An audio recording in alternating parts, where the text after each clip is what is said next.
Damn, Coquito, where you found this? EUWF exclusive. Featuring CeeJayWolfy, For-Terrell, Cardi M, and Alex Coquito. Welcome.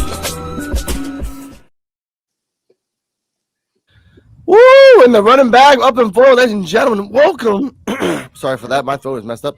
Welcome to the Post-Review Evolve podcast with CeeJayWolfy Terrell, Cardi M, and me, myself. TJ Terrell, you're looking good as an invisible man as yourself.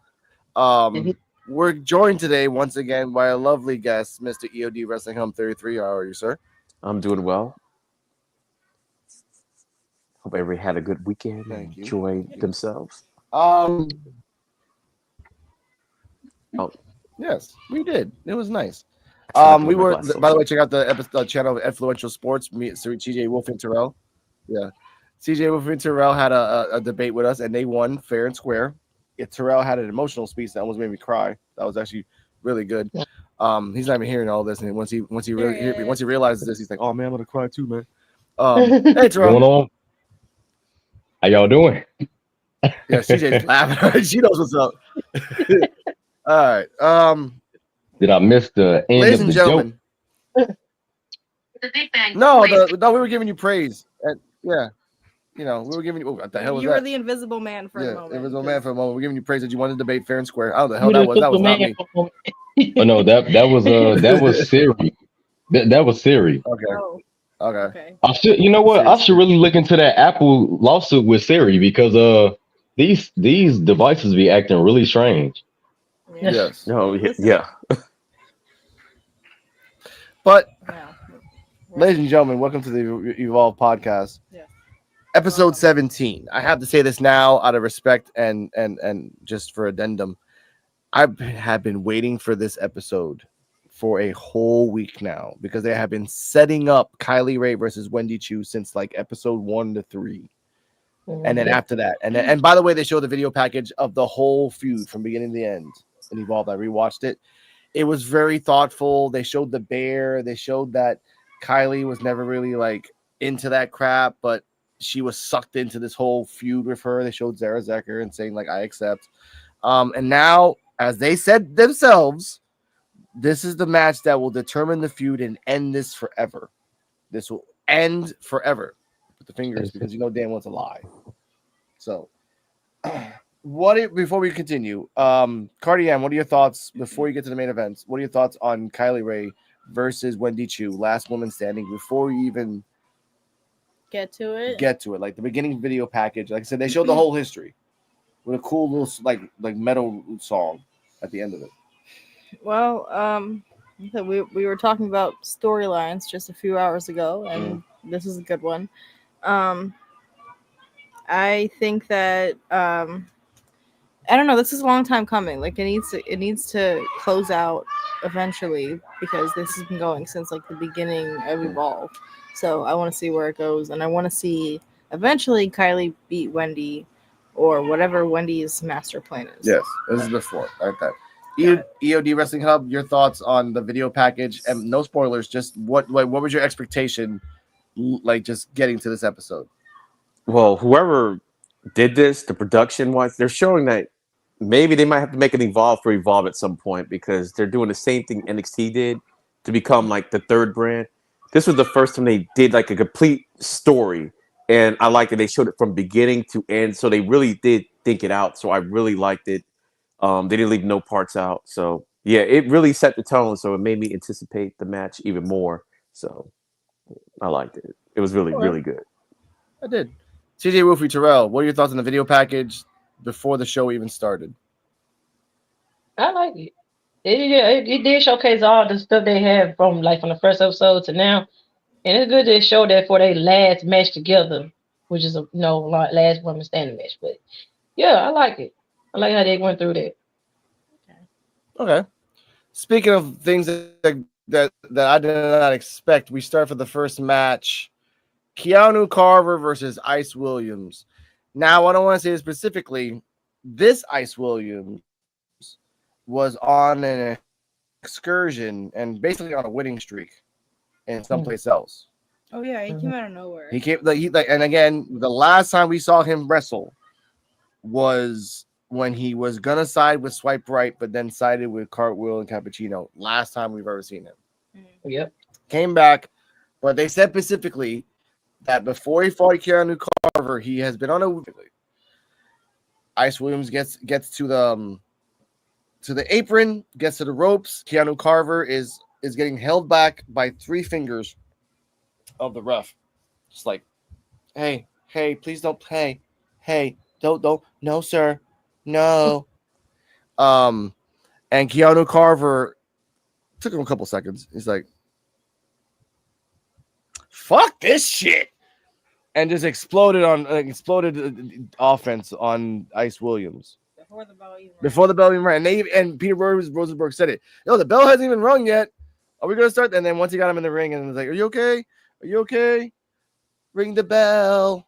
Just, whatever, like a dainty ref.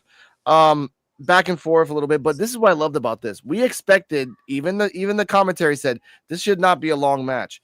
Ice Williams did a bunch of kicks. He did an elbow to the top of the back of the neck of Keanu Carver. He got him on the floor a couple times. He would reverse using the ropes to his advantage. Keanu Carver seems dazed. Robert Stone did say that, look at Keanu Carver's face. He's just getting angrier and angrier. He's gonna attack Ice Williams. He's just looking for a spot in contention to do it. Ladies and gentlemen, when that spot happens, we get to the spot right here, which I think is this one right here. Here we go. He's in a bad way right now. Oh, and he missed the elbow. And now, pounce. He is absolutely pounced by Keanu Carver. We've seen him use this before. Keanu Carver is looking to carve up Ice Williams. And that's what he does. All right. Keanu Carver's not yet done with Ice Williams. Come on, man, the match is over. He started with them before the match started and now after as well. Are you surprised, Peter? He said he was going to destroy the program, and that's what he's doing. Whoa, Thatcher? Timothy Thatcher is here. Timothy Thatcher, the WWE ID. End it right there. He does that. He does a finisher post-match. We're going to connect all this together for ratings. Post-match, he beats the shit out of Ice Williams. The second of his music hits. And Thatcher comes out to protect his ID project, which he's training, and tells Carver, because I didn't hear a word he fucking said. It was just a bunch of rabble shit. So EOD Wrestling Hub 33. This match lasted, I think, and thank you, I think like 5 minutes for the or notes. so. Yeah, it lasted 5 minutes 14 seconds. What are your thoughts on that rating and post? To me, I thought it was okay before I even say anything, because I was telling before the stream start, look, whatever I say, I was really looking forward to the last woman standing match. So everything, like I was just wanting everything to just hurry up and go. But for what it was a good match in the way that they portrayed Carver.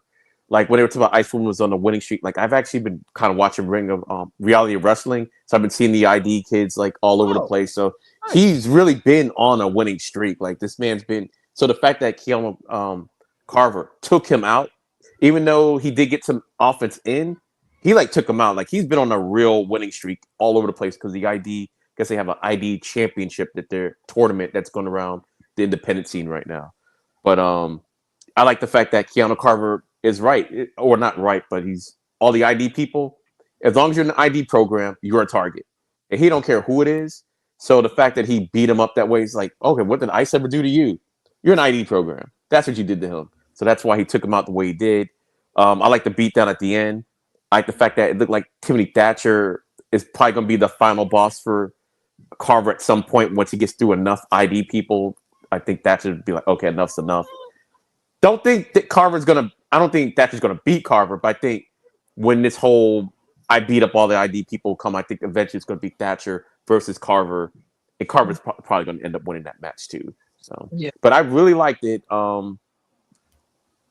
For as short as it was, it should have really probably been shorter to show how much more dominant he is. But it was a 5 minute match, so it was good. Like for me, it's a B. Okay, B. by the way, commentary did say over and over again, this match should have been done. Why is this match even going? Like, it's surprising that ISIS even you remember that they were just not even they was like making observations. They're making just classic observations. So I love that part.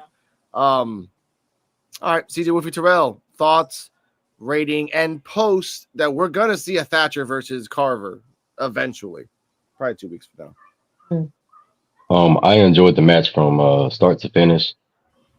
I love the shit talking that Ice Williams was doing, and I actually like Ice Williams. I'm surprised nobody in the crowd did their "So I said" chant, because I've watched a couple of his matches, and not a couple of them in the indies, but like just a couple. But I know particularly in that Evolve, it's "I'm so icy" chant that they get, and they sing the Gucci Mane and Young Jeezy song back when they was cool, and it's a song called "So Icy."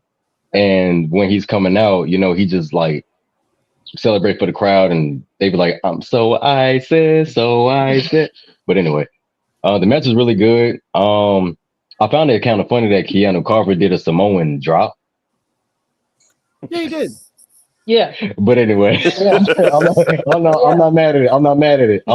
I just Babe pointed out, and I was like, he did do a Samoan drop. That okay. Okay. It's in his arsenal, I guess. I was shocked to see it because I've never seen him do it.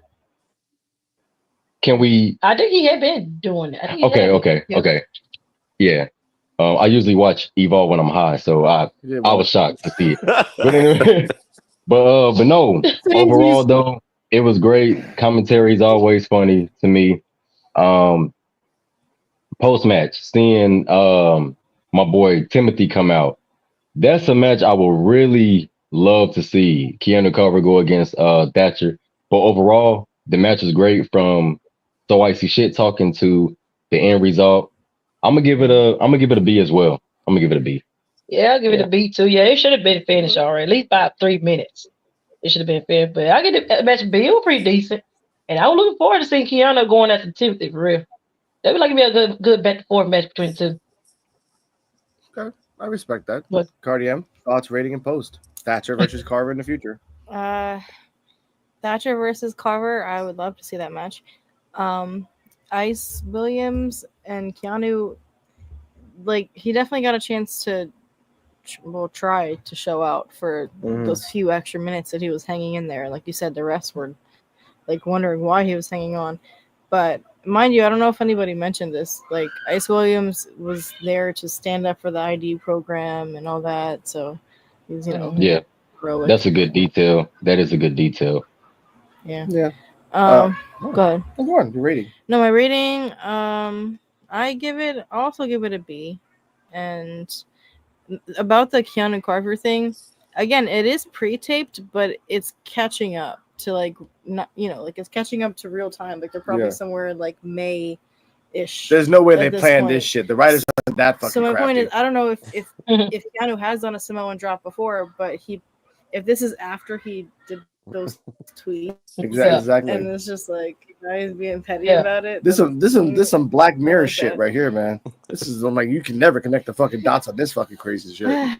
Yeah, because it's messed up, because we don't know. Like, we don't know. I was just saying, like, we just don't really know. The timeline is tricky right now. But I was gonna say, the little small detail of Ice Williams. So when Timothy Thatcher was mad at Keanu Carver, he's like running away, like, you lucky I ain't gonna get you right now. Like, he was like, I forgot about that. Yeah. I know you mad. Yeah, he was.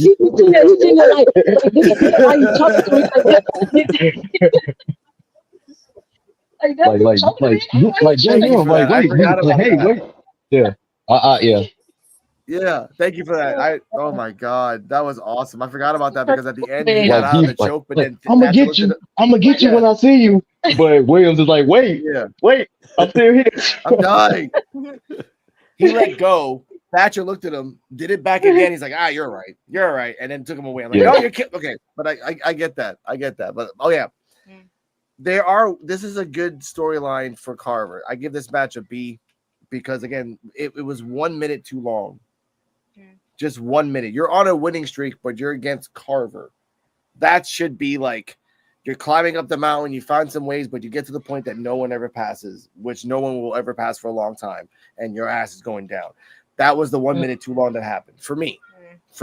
Well, I like the way the whole storyline's going because it also keeps Carver away from the title because it gives him something else to focus on. So, because I mean, a one-on-one with Drake, I mean, come on, it's still Carver. So it gets him away from that pitch. You know, why is he the champion? So it's a good little thing, revenge tour thing he's got going on.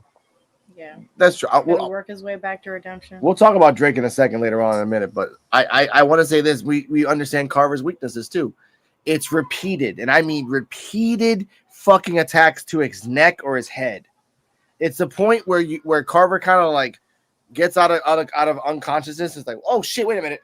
That's when you're fucked. Because that's what happened. Ice Williams jumped the second time. First time it worked because he did the elbow drop on his neck. That was crazy. He just put his whole body on his neck and like, but it worked. Second time, Carver just Samoa stepped a couple steps to the back, and then he did the pounce. Yeah. Because he knew that pounce, carve. I call it the carving. I don't know, like Rosenberg said he's carving out, whatever. But now we know that I'm going to say this now. 16 minutes and 20 seconds.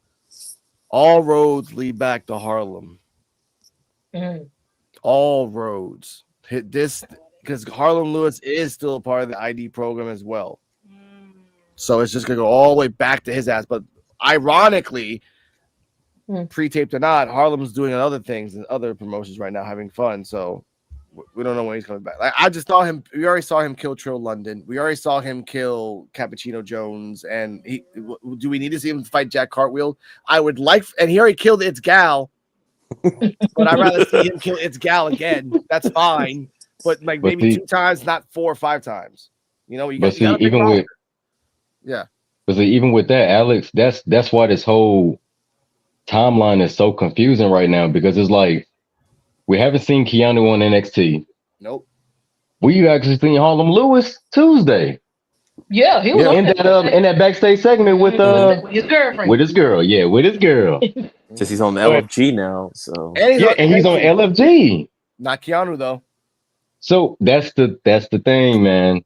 Keanu, come on, man. We need to know. Yeah, we're still waiting. He's not posting. Yeah. A lot of things. Is he in a different promotion? We don't know. He could be in ROW for crying out loud, and we probably wouldn't even know. No, we would know. Booker T. We wouldn't know. Fireworks. But that's the thing. He's not posting anything. Yeah. He did his account, dude. So if you didn't watch it, you wouldn't know. No, he's on IG. Oh, he's on IG. He don't post. He posts. He don't post on IG randomly. He does on his stories. On his stories, always on his stories, a picture of him or a picture of someone that knows him. That's it. I've been following him. Or like he advertises Evolve, but that's the thing. Okay, you're advertising Evolve, but where are you? Where are you? Yeah. But guess what? He's every time I put his name on the stories, he's watching my stories. So I know at one point he's watching us. And Keanu Carver, we will interview you if you just want to say the truth. We have no judgment here, sir. Just tell us if you're hired or fired or pre-taped hired, which is worse. For real, like, you can't say shit until the tapes are done. Over. For real, Keanu's secrecy is very amazing. He could probably know Tupac is alive and we don't even know it. But I bet you he probably didn't know. All right, you know who didn't know? Cappuccino Jones and Jack Cartwheel, and I have that button for that. And it's extra large. All right, we sit down with Cartwheel and who's used to be Jack Summit and Cappuccino Jones, and he asked him a simple question: where were you before the ID program? And he was saying that he was doing some crappy auditoriums, living off nothing. They saw him, they found him.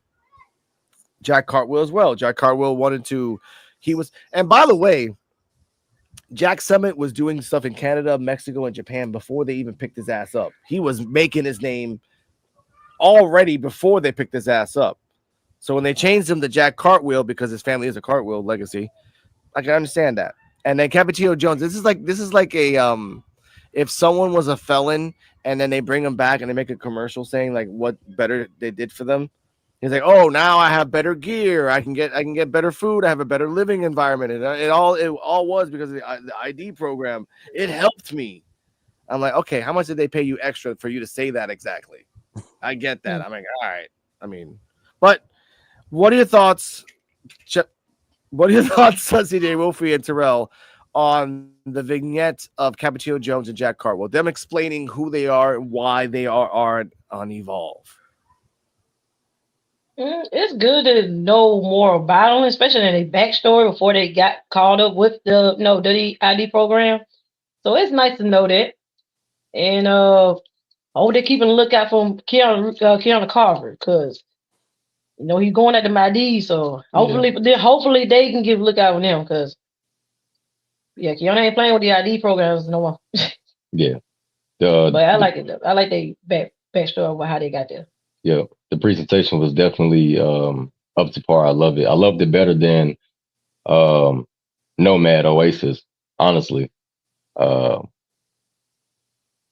it was really good. But yeah, Keanu on the hunt for them IDs. Mm-hmm. Definitely. ID. He still feel like he being underprivileged. He came from the mud. Mm.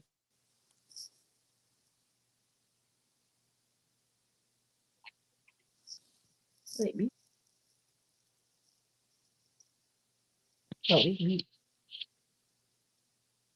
Oh, we can't hear you, Alex. Yeah, Alex, we don't hear you guys. My apologies. What I was saying is that for Cartwheel, he's fine because he can just leave the ID program, go back to his hometown, and just be the Cartwheel kid. Make a little auditorium, make a little promotion. I was in the ID program. I'm a WWE superstar. No, you're not, sir. You are a WWE ID program, which is lesser than Evolve, lesser than NXT, lesser than the speed shit they have on X. Sir.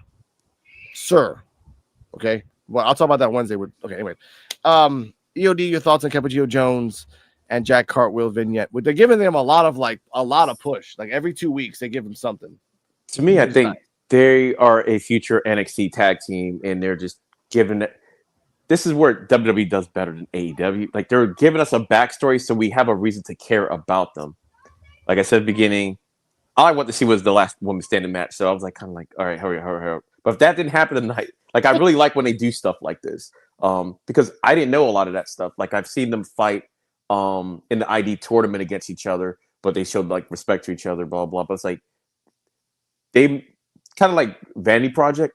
They're featuring them a lot together, so that's why I'm thinking, okay, they're probably not going to be involved too long anyway, and they'll just bring them up to NXT as a tag team. But yeah, it was interesting learning about them. I like when they do stuff. That way it gets me to remember them and why I'm rooting for them or against them based on their background. So I really liked it. I like the fact they did it. Just I wish it was in a different episode. No, I get that. Cardi M, thoughts on Coquito Jones and Jack Cartwheel? I like them. They work as a duo just because they're both high flyers and like kind of jumpy. What was their tag team name? It's like Adrenaline Drip. Oh yeah, Adrenaline Drip, which is I don't mind it. That's actually pretty fucking good. And you know what? He can do the decaffeinator, which then Cartwheel can do the cartwheel elbow drop. Kind of like what Fraction does. Fraction, like one does one and one does the other, but then you just do it in reverse. Yeah, which I do like that. So yeah, I would say the prospect of Adrenaline Drip, I give them an A. Yes. So. Which I feel bad because they by themselves they can be future champions. By themselves. Cartwheel can be a good NA champion. Coquito Jones can be a good NXT champion. I think so. Okay. And I like how EOD mentioned that they threw in story. No, they'll get there. Yeah. I like how EOD threw in that they gave us a backstory, and that's what WWE does really good with their superstars. Because, like, for AEW, for example, we still don't even know the backstory of Hologram. We don't know where Hologram even came from. He made his pro wrestling debut, the first promotion he's ever worked for, Indies, whatever, AEW. Okay, this is the very first, like, show promotion he's ever worked at.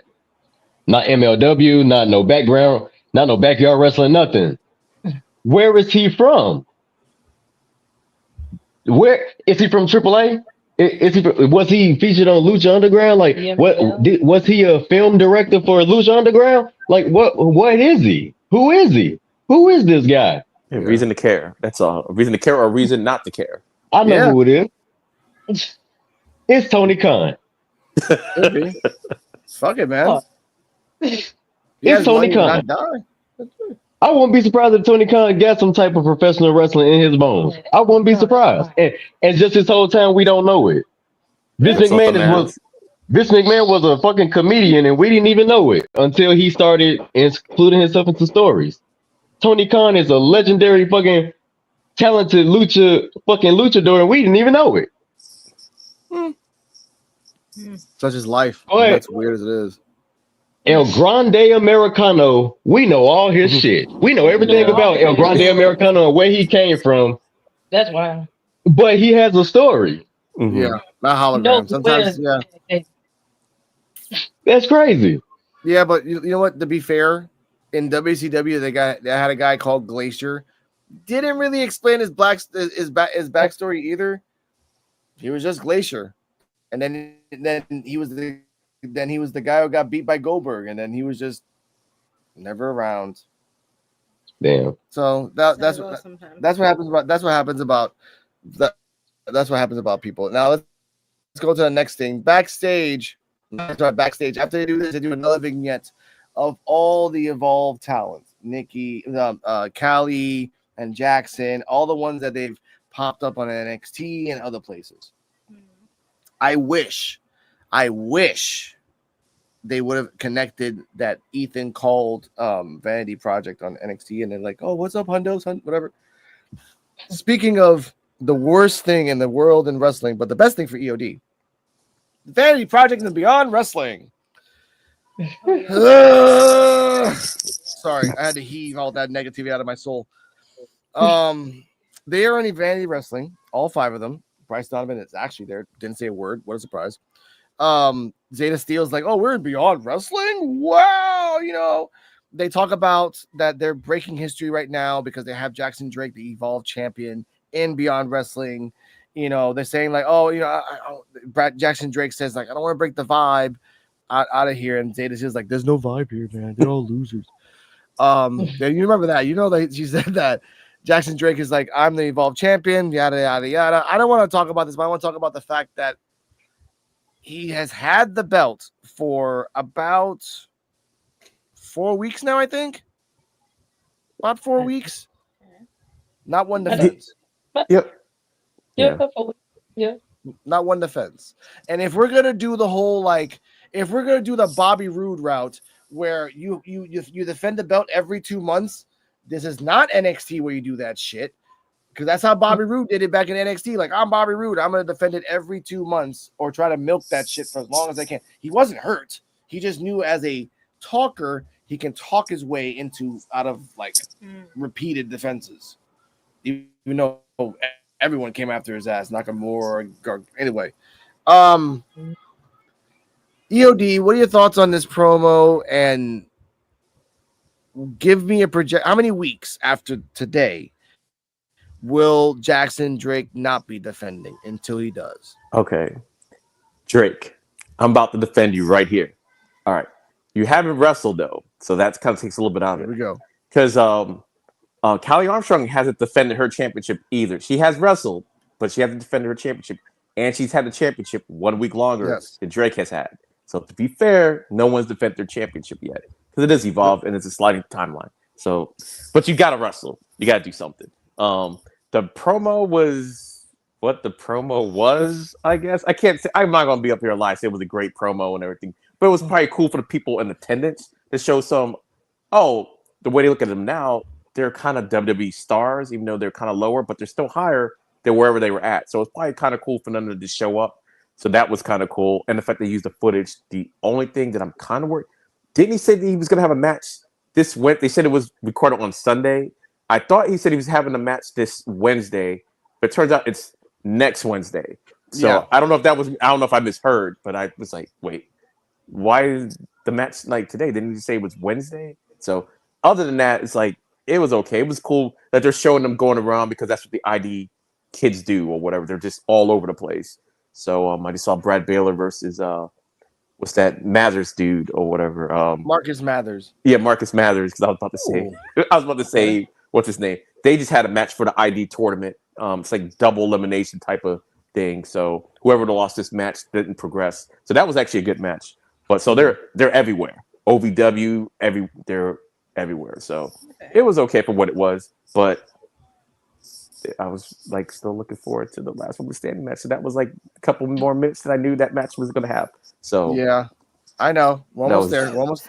But that was that. So we're almost to the cusp. I'm gonna say mine before I get to you and CeeJayWolfy. Okay. The Vanity Project, which in theory works. They are the millennial, not even the millennial, just fucking Z Nation of just dumbass kids who got lucky and are good wrestlers to a point. I can't say that about Bryce because you've only wrestled once. I can't say that about Spike Bright because they're actually pretty good wrestlers, but they've only wrestled 3 times on television. They probably done it in the ID tournament or in RW. Jackson Drake needs to defend the belt, and Zeta Steel needs to get a muzzle on her mouth to shut the fuck up. Honestly, Cardi M, thoughts on the fucking thing? Fucking 5. I hate Zeta Steel. I don't know. My only thoughts were that the audio was mid, but that's because they were in a giant auditorium. Great character, great person. Your character you play on television, I hate, and that's a good heel. That's the Vicky. I actually would like to listen. Again, she's a future soccer. No, I know, but I'm gonna say this boldly. I would rather see Vicky Guerrero for an hour straight than listen to Zeta Steel talk for 5 more minutes. And that's a time thing. And you know damn well. Like I would hear her talk about the mail and postcards. I don't give a shit. I'm not even gonna lie. That's true. That's true. I love Vicky Guerrero. Exactly. But would you hear her for an hour straight but angry? Oh yeah, most definitely. That should be having my ass laughing. But we get to that. Yes. CeeJayWolfy, the thoughts on Vanity Project and Jackson Drake being there in the pink. Nice shirt, by the way. Nice little polo pink shirt. You know, he was nice. He was nice. Nice. Yeah, the promo was okay. I give it like a B-. But yeah, Jackson needs to go ahead and try and defend that belt. So, let's wrestle. He needed to wrestle some matches for sure because he ain't wrestled since he won that belt. So I will let that count with NXT being like the actual live right now time frame with NXT. He had wrestled, but he need to put some matches in as a champion. Sometime maybe 2 weeks, really next week. Well, he is next week, but defend the belt, it need to be released by 2 weeks. Since he got a match next week, he need the week after that, he need to defend the belt with somebody. Okay, that makes sense. Yeah, I definitely feel that Jackson Drake, he makes a really good champion. He do. The only thing I have to say is like, yeah, he just needs some really good opponents with good backstories behind it, of course, or whatever the case is, and then just have some really good matches, which we already know they're gonna be fire matches. Yeah. He can go. I know a lot of people probably wouldn't agree, but I would have to say Evolve is good. NXT is where it's at for sure, but Evolve is doing better than some mainstream promotions, wrestling wise. And I will honestly say NXT probably would be 2 on my list because AEW do be having fire matches. No. For real. No story, but fire ass matches. We talking about matches. They be putting on some good ass matches. Yeah. NXT is a strong number 2. And I would even say Evolve will probably be in my top 5. Probably at 4 or 5. They put on some really good, they put on some decent, safe wrestling matches. But they be good. Yeah, and they're short. the NWA style between like 3 minutes to like maybe 12. Yep. And this, by the way, the final match was about the main event when we get there. I'll say this now. So the I'm numbers out speaking there. televised. Yeah. Yeah.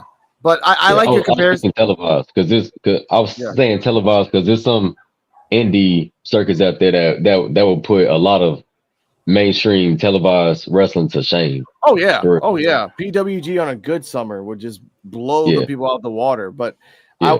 the comparison you said between NXT and Evolve, I would put Evolve above NXT only because of the fact that we can predict NXT. You can kind of predict NXT like on a week-to-week basis based on what's happening. We still don't in Evolve. We still don't know who the mysterious attacker is. We don't know if Keanu Carver has a job. We don't know who the next opponent for Jackson Drake or Callie. Well, no, we know with Callie Armstrong, but Jackson Drake, we don't know who it is. And with Jackson Drake, he has an infinite amount of people to fight. We can't predict the first 3 people he's gonna fight because he'll fight anybody. No, right now it's easy because he's just hiding behind the group. Yeah. So the jizz buckets. I know what they talk about. I hate those guys, but but I don't like the uses of Bryce Donovan. That's sad. No, he's just he need to be some matches too. He need to do something. He don't need to be with them. No, maybe he's still healing. Like if he has an injury. If you're listening to this, he comes back. I kind of wish he was still the bouncer Like I guy said, or whatever. Yeah. When he got with the group, I was like, that is weird. I'm Like like, I they said, try to explain it it. was- So They dropped the ball. They dropped the ball, man, with Bryce Donovan. Bryce Donovan could have easily been some mysterious figure that we see, but we don't know what type of spirit he carrying. And he could have been like a soul snatcher or like a henchman for Wendy Chu. yeah, like I said, I thought he was like kind of going to be like a Damian Priest type character when they first showed him. Just say they paid him some money and everything, did something. Nothing. To say, oh, we hired him to be our muscle, whatever. So And what's sad, Draco Knox, Mr. Durag guy, has been back. Mr. Holloway, the big guy, looks like Mike Awesome but bigger with fatter, has not been back. Like, we'll talk about someone else that they're repackaging in a second. Well, I was gonna say Knox. Knox has been on TV The one a with lot. the waist He's been cap. in security. You talking about Draco Knox? Yeah, he's been in security. On he's NXT a lot. security. Yeah, he's security on NXT. Hold on. He always on on NXT? TV. He's part of the security now. Yeah. He's always damn. he's on there a lot. So you know what that means? It's only a matter of time. It's only a matter of time before they probably use him. But yeah, he's on security right now. Oh, poor. He be the one. He be the one taking most of the bumps too. Yeah. I feel like we saw him during I the think match. because there was a guy with a do-rag. I'm like, what? Like, that was him. It kind of looked like him. I'm like, maybe he got a little slimmer, but I get that. Damn, man. He got his ticket to be a security guard. That's great. Underground matches. He's there for that. And I think he's on LFG now, isn't he? Isn't he on LFG? I don't watch LFG, so okay. It could be good for him if he is. But yeah, because people been talking about like how he take really good bumps. It was like, yeah, it's only a matter of time before they have him in the ring for sure. Okay. I wish they got Holloway. They need to get back Holloway. That guy's a monster. That dude, that's why they ain't been putting him on TV. Talking about the one that we said remind me of Glenn Jacobs. Yeah, talking about him. Yeah, and Mike Awesome. Yeah. Oh, okay. He's around. He's around. I haven't seen him. He's been around in the ID program. Okay, good. Because like he's big. He would jump off the second rope, the second turn, like the second middle rope, and kind of do like weird, cool shit. Yeah. Haven't seen him since. He had like him and by the way, we have a button for Oasis. They was. Yeah. This. Here we go. This button. I want to know what's in this backpack. Time we saw them last time. Yeah, they kept getting into it. Oh, they was tag team partners. Yeah. Well, yeah. When I first saw him, I was like, man, dude, he seemed like the type of person that Gunther would pass the torch to. Mm-hmm. He's a freaking monster. But either way, let's get to the next up. Yeah. Next up, Zara Zaka versus Kendall Gray. This match only lasted 3 minutes 35 seconds. But I like the beginning where Zarka's like, I didn't attack her. Well, who did? I don't fucking know. Well, you were there when there. So she did an arm drag to be like, hey, calm down. I'm trying to explain to you. So they just went back to wrestling back and forth.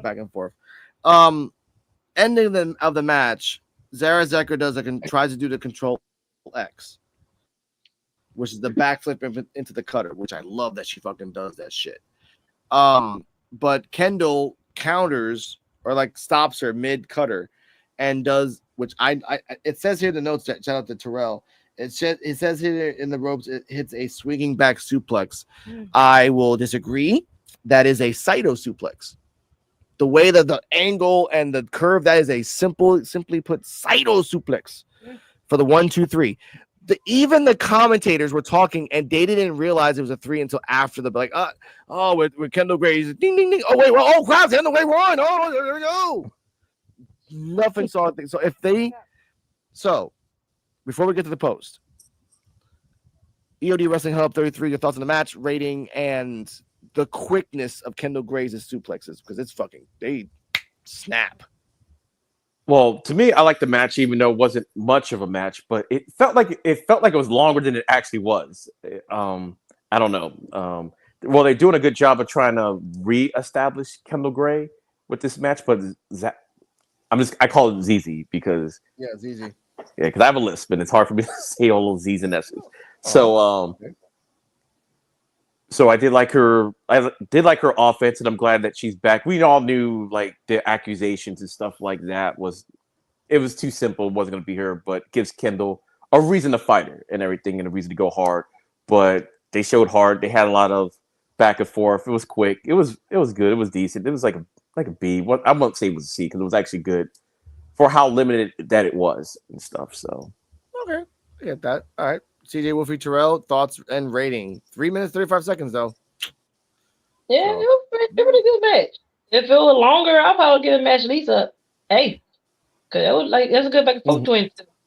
And, yeah, Kendall's snap suplex was crazy. And then they had to end that match like that. That was wild. But I like how she executed it. And yeah, it's a pretty good match. So I'll give it a B. B+. Okay, nice. Terrell? Yeah, it was a good technical type of match between the two. It's always cool to see Zara and Kendall Gray in the ring. And I would have to give this match a B. But I'm looking more forward towards Kendall Gray's NXT or main roster debut one day too. Yeah, she need to go on up there.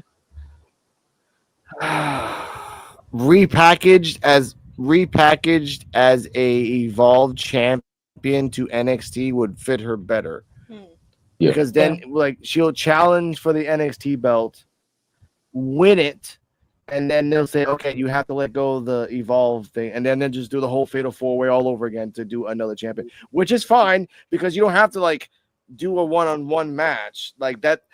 I'll say this anyway. Evolve, if you want to bring up anyone for NXT, they have to have the Evolve belt in their hands, men or women, any side, anyway, because that shows like I'm just not a nobody that comes from Evolve and thinks I'm the hot shit. Like someone else will talk about in a second. But I'm actually having legitimacy. It makes sense. They did it to Stephanie, even though it didn't make no damn sense. So just do it for the Evolve champions. Like automatically, if you're going up to NXT, you have to relinquish the belt. Because you cannot defend it on Evolve because it's a high active environment that even though it's pre-taped. Yeah. Anyway. I got something, Maria. Oh yeah, give me your rating for Zara. I'm gonna go with a B+ for this one. Okay. Yeah, it was a solid match. I still want to know who the mysterious attacker is. Speaking of which, by the way, I give this match a B+ as well. Very short. Zara Zucker had to like remind people why she's here. I like her Control X. Kendall Gray doing a Saito suplex to counter it and just quickly going for the pin. Nothing special, not like elaborate hold. Just like I did this shit. You're out, bitch. 1, 2, 3. All right, going outside. And speaking of which, backstage, Stevie is talking about random things, and Inoufe's like, hey, I need to talk to you for a second. I want to have a night. Look, I gotta go outside. I gotta go to the ring and announce the new person that's coming in. No, I get that, Inoue says, but like, and by the way, he has a Bernie Mac suit. You guys notice that? Yeah. Straight fucking Bernie Mac suit. Well, I'll talk about that. I just really bothers me. Nothing against Bernie Mac though. I love his suits. So they hear a clang, and then Stevie's like, I gotta go. If it gets pissed because she's ignoring him, she goes around the corner. Aria Bennett is hurt. Now, thank the gods that I can get away with this. Let's go. Hey, can I get some help? What happened? It's your shoulder. Stay calm, all right? Aria, what happened? What's going on? Did either of you see what happened? Now, as that was happening, I was telling Mr. EOD, and always random people, I was telling Mr. EOD that two things were happening during the time of this. One, there was another chair, black metal chair on the floor. Mm-hmm. So this attacker is using a chair, and it's big enough to grab it and swing it on someone's arm. But again, it's in a black hoodie. Robert Stone said that it's a person in a black hoodie. Mm-hmm. That's one. Two, this eliminates Zara and Kendall from the list of suspects because they just got out of the match at the same time, and there was no way any of them could have attacked and then went to the match if it just happened. Yeah. So they had to. Exactly. Kendall Gray apologized and says it wasn't you, and he's like, "That's right, bitch. It wasn't me." Sorry. Oh no. So. Yeah. CeeJayWolfy Terrell, your thoughts on the mysterious attacker? Now, Kendall and Zara is off the list. Mm-hmm. So those are two that we kind of suspected, really, but it was another one as well. Mm-hmm. Miss Chantel. So we're gonna see if she might be the culprit or gonna be. Well, I told him before, it might be somebody unexpected, or it might be somebody new coming in. So would you mind find out in the weeks come? But yeah, when I saw that, like, yeah, so Zaria and Killen's out of the question. So I'm just curious. I'm really curious to see who this person is. At first, I did say Natalia too, but I don't know. She might be it. Terrell? I'm gonna say everything that happened was pretty good. I think Enofe was actually clean. I ain't gonna lie. I like this too. We'll get into the reason why, but I actually like the suit on him. The gold brought out his hair or whatever. But as far as I'm with the attacker, man, I will have to either go with Chantel Monroe or just based off just some type of interactions and stuff I've been seeing, or we'll get into that. I think it's Natalia too, or I don't know. But then again, I thought it'd be somebody new. It'd be that girl Gentala. Well, I'll get into the reason why. I'll get into the reason why. I don't want to say anything yet, but I'll wait till the end of the podcast for my thoughts on Natalia. Okay, I'll get that. But we'll get to that. There might be a clue for that for the future. EOD Wrestling Hub. Well, who's the mysterious attacker? And people who are still on the list, as a refresher for you, Mason, Layla, Chantal, Gentala, who are in the locker room, are the only ones left. Layla Diggs. And that one too. And Layla Diggs, and Layla Diggs too. Are the only ones left that are on the suspect list. So, all right. For me, I have two things about the first one. I want to say is highly unlikely, but what Alex was saying was the chair. I don't know why this would happen because they're trying to make this person to NXT main eventer. Izzy Dame right now is a chairwoman and everything, so I'm like, and they do call down people from NXT, but I think she might be too big for NXT to call down, but they could because of the chair. But I think I'm going to go into the Scream theory that was brought up last week. I think it could be a two-person job, and that is Mason Holiday and what is it, Layla Diggs? I think. Yeah. I think it's both of them, and they can switch out on each other, and that's my theory. I think they might be doing a Scream on you. It's like, oh, it's not one, it's two. That way they can switch places and assign blame. It's like, but it's really them both of them acting together, and maybe Chantel knows that it's both of them because she's not really saying anything to them, like no matter how much stuff they've been talking. So I don't know. So that's my idea because I'm like, or it could be somebody new. But at this point, a good mystery is like you kind of already have to have the suspects there. You don't want to just throw something out of random and like, oh, there's no way you would have been able to guess that. So there's probably somebody from the Evolve locker room. But that's what I'm thinking. I'm thinking a screen thing, 2 people doing it in tandem. So Interesting. Yeah.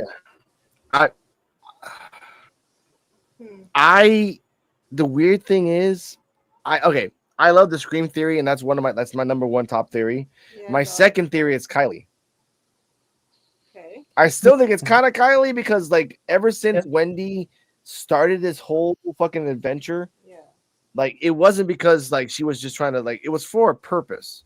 Wendy always attacks people for a purpose. She attacked Tatum to go after her mental state, which as of right now it made worse. She goes after Kylie and goes after the kid and everything else because for reasons. And we'll talk about that match later.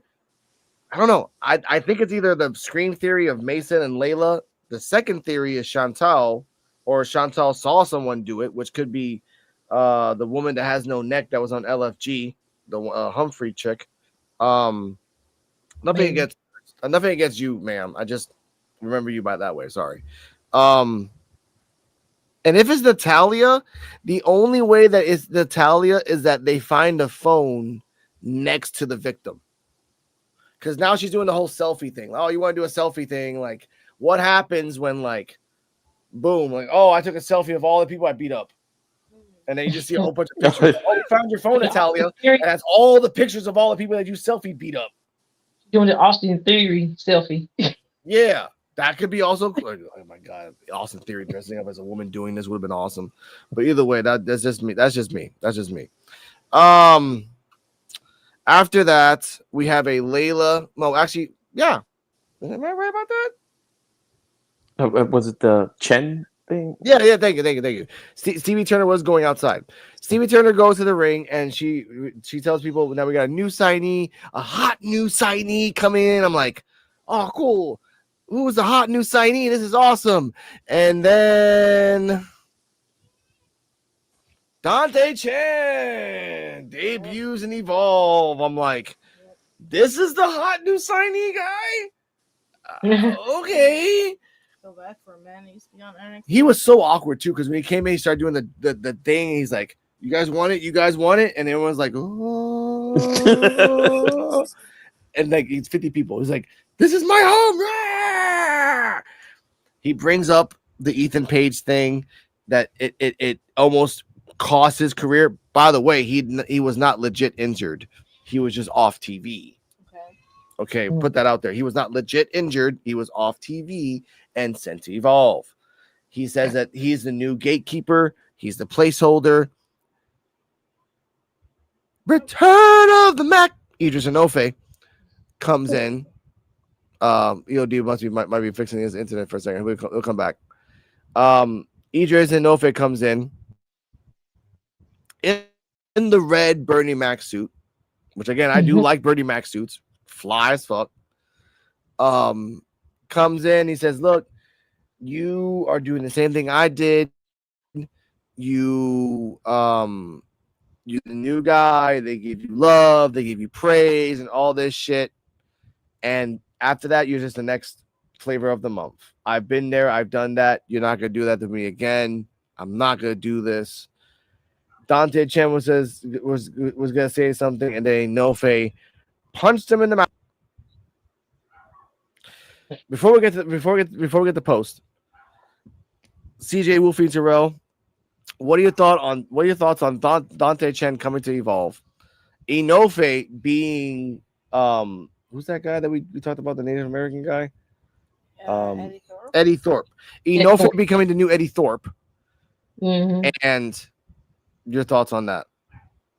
Kind of caught me off guard, really, with him coming down the bar. I thought he would come back on NXT and get a payback on Ethan for what he did to him. But yeah, I mean, it's nice to see him there. He might, give his craft back up there, down there, wrestling no Evolve people.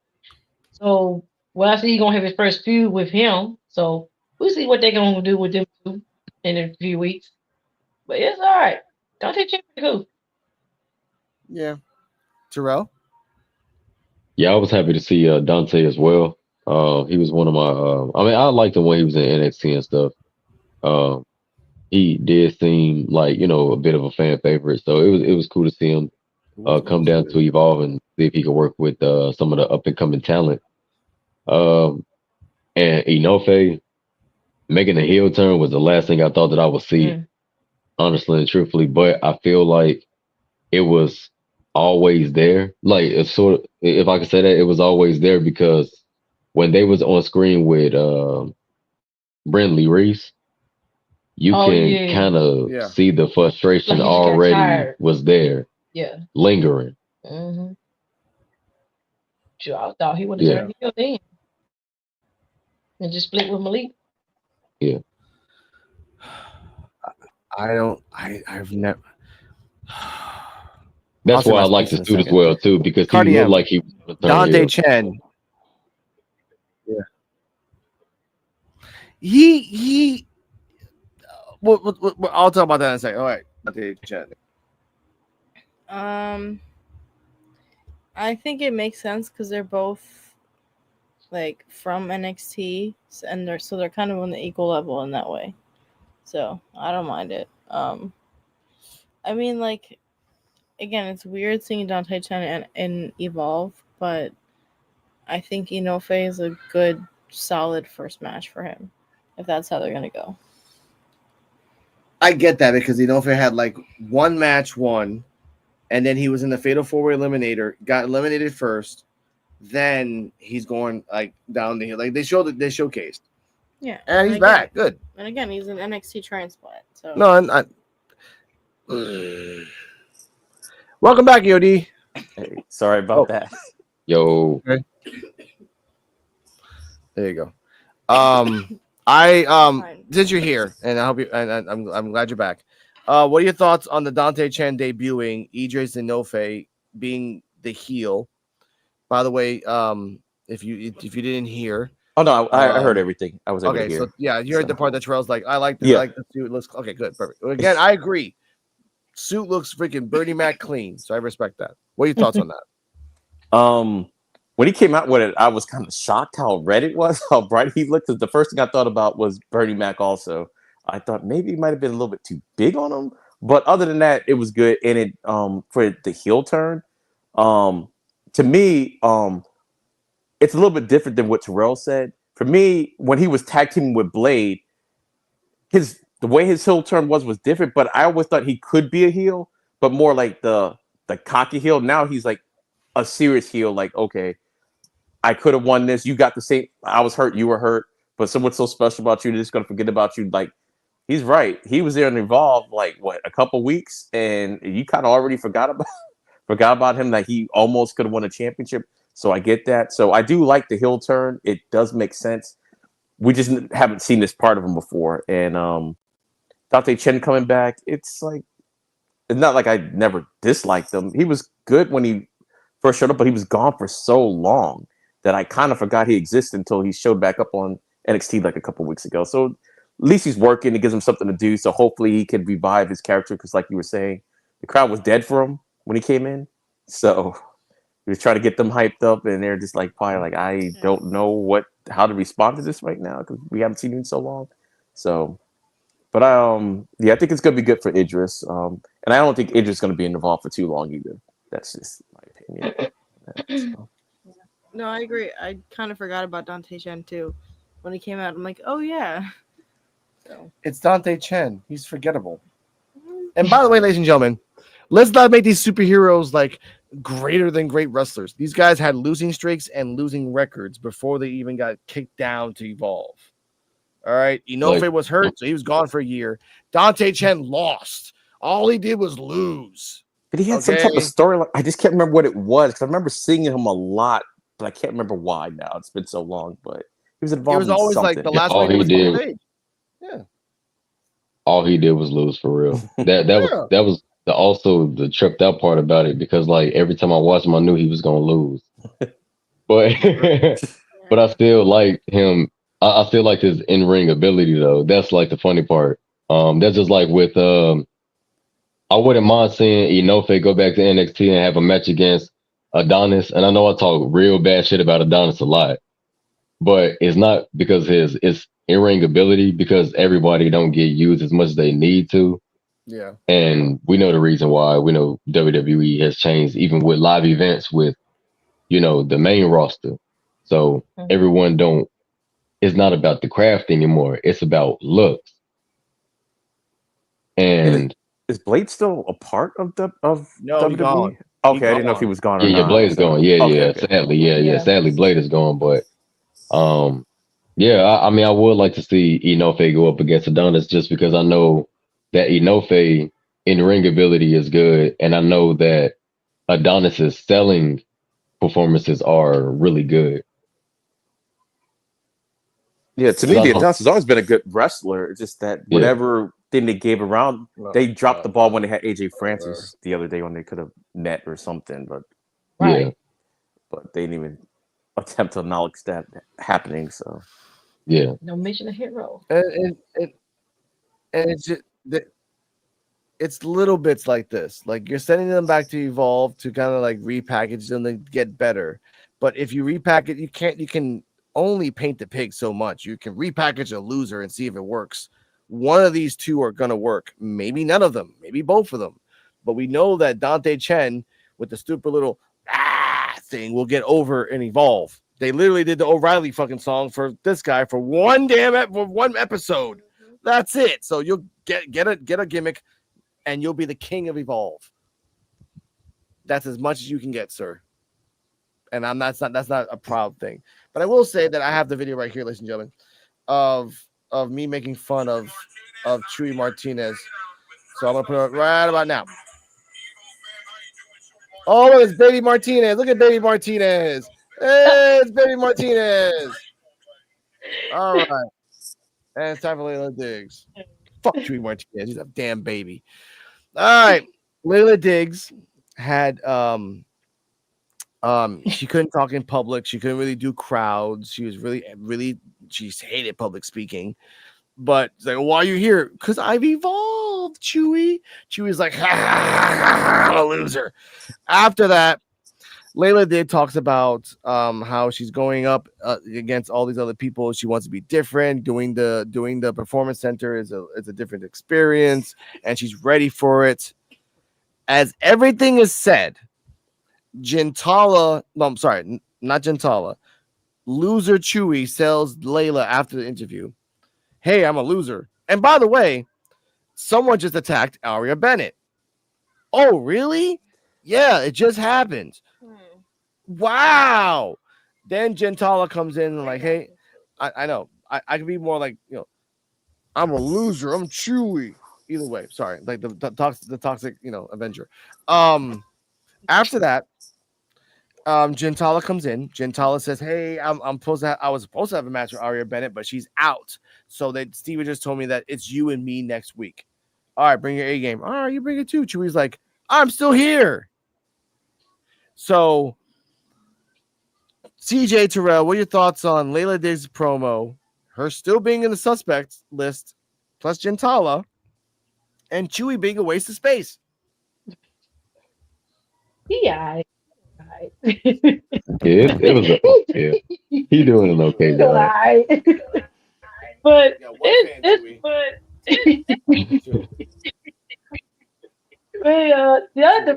segment was okay. The segment was okay, and them find out right then and there that Ari got jumped that stage and stuff, and Layla talking, how she evolved since she been there and everything like that, and have a match with Gentala next week.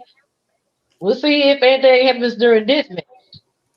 If it's gonna have something coming up for the mystery attacker, during or after like the Wednesday. So we'll see.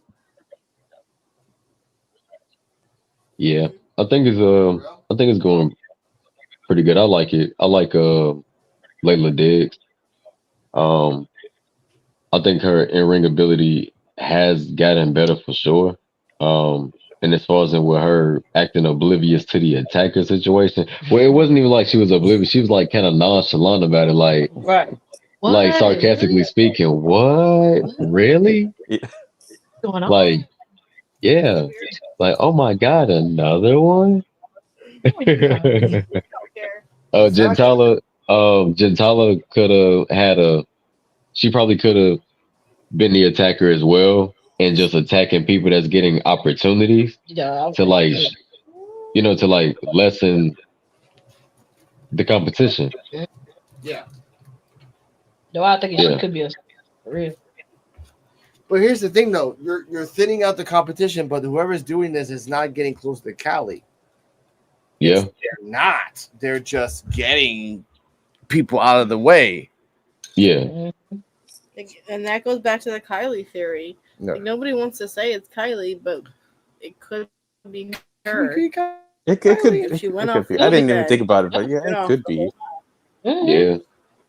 Yeah, Kylie, Kylie Knocking could have everybody, gotten some of Wendy Chu's strength, Mm-hmm. As y'all remember, Wendy Chu was winning all the matches going up against Kylie Ray. Now all of a sudden it's a switch of the guard and Kylie Ray is winning and winning and winning.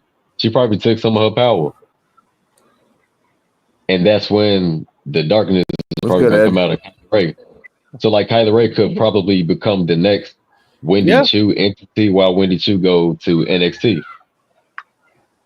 But she wake up out of this dream and she's like, wow, I was possessed. Like I was under possession. Like Kylie Ray could be the exorcist, like just slowly draining her of that energy.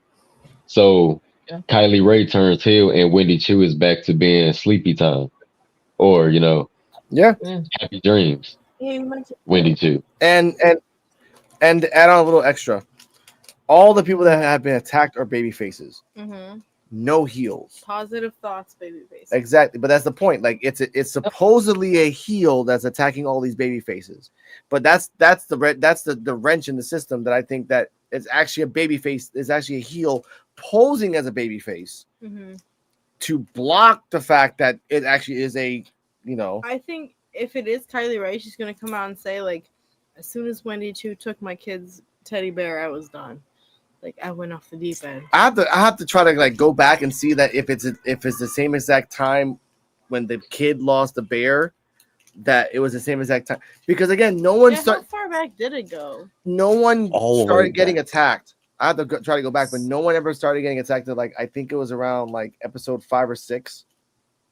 Really? That far? I think it was right before the releases, so it was like around WrestleMania time. Yeah. I have to go back and check that. But the match that she had with Wendy was around episode 5 or around episode 5 or 8, where she found the bear and it was ripped in half, and Wendy came up from behind her like, and it got her. I think it was that moment that Kylie snapped, and I think it correlates with all the attacks. Kylie just snapped, and Wendy unlocked something. I think it's Kylie. If not, it actually is as again at EOD said it is the screen theory with Layla and Mason, and maybe even Chantal. That everyone like and next week if they point all the fingers to Chantal while Mason and Layla's like, then it's probably those. Somebody did say to me maybe Chantal was acting that way in the locker room. Yeah, I was about to say that. Well, yeah, not because she was the attacker, but because she saw it. Yeah. Somebody had said that like in a because like what you're saying that they're only attacking faces, so maybe, and she knows they were doing it, so hey, let me act this way, so maybe they won't attack me because they're just attacking the baby face because they keep saying, oh, she's acting different, she's really not like this or whatever. So maybe. So I was about to say that. I was about to say that. So there's not many people left that she saw something in her mirror. Mason and Layla can't say that shit no more about Chantal because there's no one around to say that shit anymore because everyone's been hit. There's only Chantala, Layla, Mason, Chantal that are left in the suspect list. But to me, with this whole thing too, this could have been I think originally was the one, I can't remember what her name is, the one that was like acting a babyface, but she was like cheating or trying to cheat, like right from the ref, the one that got released.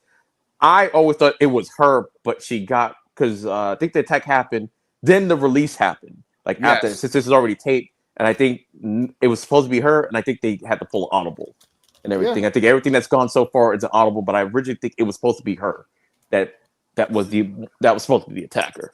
So, but since she's no longer there anymore, so hey, we got the storyline already going. So, and that's the difference between here and NXT. In NXT, we would have already predicted by like the 6th episode, like it's this person, it's gonna happen. Blah blah blah blah. Episode 17, ladies and gentlemen, we still don't even know who the hell the mysterious attacker is, and why are they doing this? They're not going after Callie. Callie is a baby face. Why aren't you going after her? Callie's a baby. Yeah, Callie's a super baby face. She's a cocky baby face. Like, I've never seen her beat up Mason or Layla or Carly. She went after. She's been attacking Zeta and Nikita, both heels. Yeah, she did kind of take out Kendall, but not really. But well, that was that on that day, like on that episode. Shot. Yes, more like a cheap she shot. was a heel. It was more like a on cheap that shot. particular episode. She was a Yes. heel until she got the belt. Yeah. Sorry, go ahead. And y'all remember those promos too of Kylie Ray talking about that she's seen dark times and she don't want to see those again. Haven't she cut promos like that? Yeah. Something to those lines. Kinda. True, and that's could be the dark Kylie, because Kylie's done with.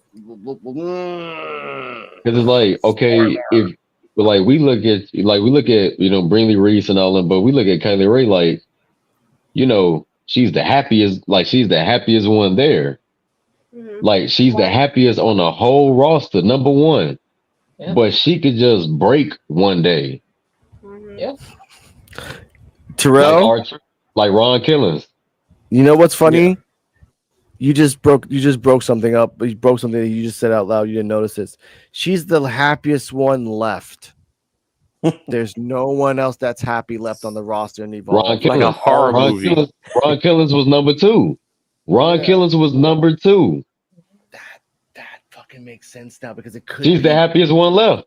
She's the happiest one left. Holy shit! John Cena gone. Oh, ladies and gentlemen, hear you first. This is Cody Rhodes showing dirty tactics in the last match with Randy.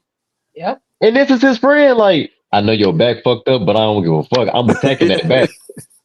Like, I'm stabbing with no hesitation. Fuck this shit. I'm stabbing you in the back first because I know you would do it to me. Yeah. But I never told you I would. Yeah, that makes sense. Is like, I know you're.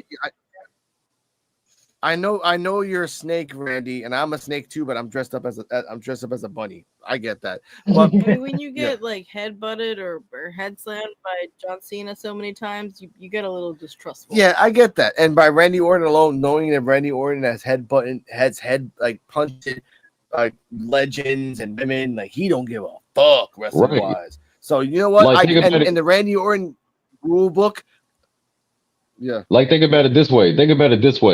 Go on. Kevin Owens is right about Cody Rhodes. Everybody that said, hey, Cody Rhodes is this way, nobody listened to them. No one listened to them. Now look at this. Yeah.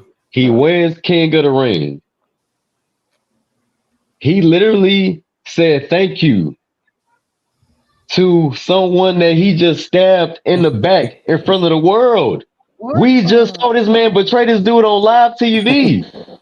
That's like, man, bro, you was the best soccer player, man. Like, you need to get back on that field, man. Like, they got me, in all these different games, but man, it'd be amazing to be right there beside you. And then your friend, his left ankle is fucked up, but it's healing. And they get back on the field and he started, getting back his reputation.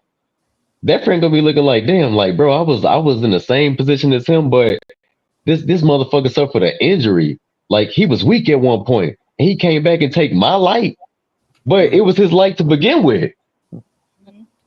Yeah, and it's a Cinderella story, but now you're the villain because you get jealous of Cinderella coming back. Yeah, and that could be the thing for Kylie as well. Like, circling back, since he's the happiest one left, there's only one other person that's happy left. One. And that person's going to be, and that's actually Zara Zucker. The one that was, Her friend. Yeah. Full circle. Zara Zucker was there in the beginning when Wendy 2 attacked, and they showed it in the video package too. Mm-hmm. They showed Zara Zucker in the video package in the beginning, like she was there. So it's gonna go back to Zara full circle, and I like that. Damn, I'm clipping this video. Good. I mean, we don't know. Kylie Ray, the last happiest person left. But let's go on to the next one right here, ladies and gentlemen. For all the ladies out there that love a cowboy Tate Wilder vignette. My bad, my thing's not slow. He says that his dream is to get from Evolve all the way to WrestleMania. There's a question for that later. Be ready, ladies and gentlemen. It's going to be a bumpy ride. Talking about a cowboy and everything else. They showed him in the mud doing like dirt bikes and cowboy stuff. Like a very simple vignette. Very simple. Like, hey, where's he live? I live in Kentucky. Okay, just show me Kentucky. Show me what he does on a normal day in Kentucky. I go mud bag. I will, like, all right, whatever.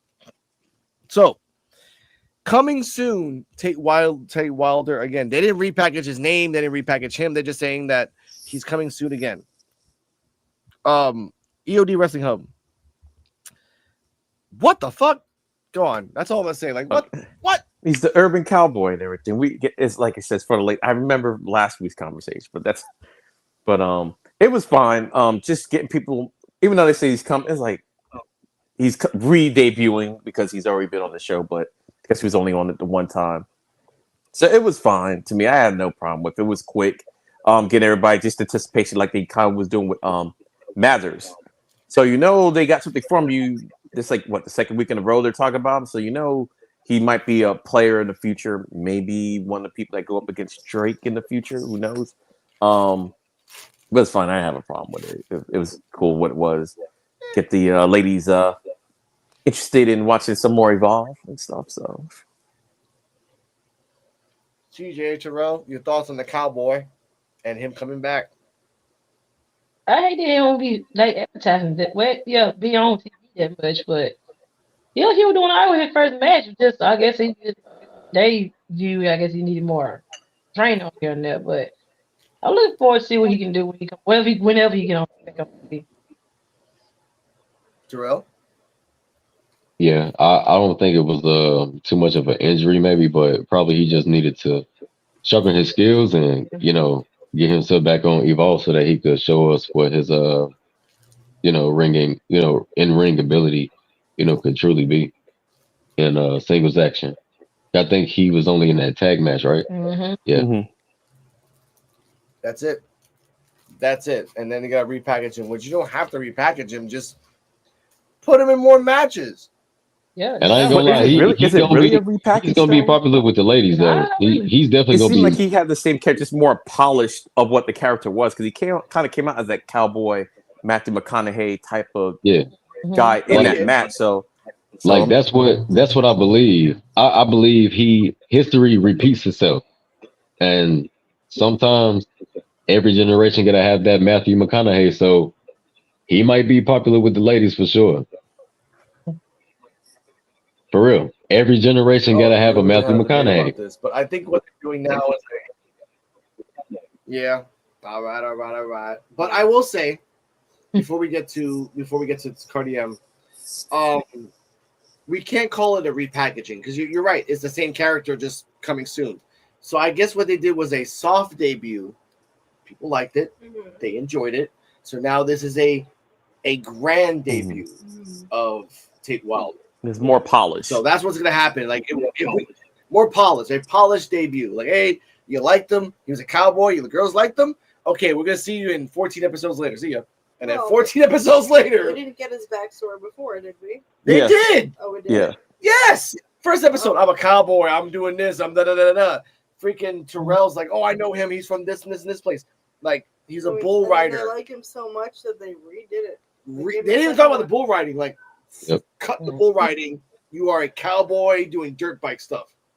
Oh yeah, That's he it. was. Yeah, I was amazed. Like when I first saw him, I was like, damn, like they got him in Evolve. That's fucking crazy. Yeah, but Like it's like, okay, I get, football and shit like that, but damn, a fucking bull rider? Wow. yeah, they have a couple of bull riders in the back like this. They've been delving. They're dipping their again. You talk about cheerleaders and soccer players and volleyball players for women. For guys, they're delving into everything, even bull riders. And TKO And it owns kinda the makes bull sense with riding bull thing in the riders. first place. They Yeah. so Yeah. It makes Yeah. sense. They can take the hits. They can hold on. Just teach them how to run. All right. Speaking of running, Lane said in the LWO backstage. We're not even going to forgot talk about about this. this. They talk about. Yeah, I didn't. I really hated that I didn't.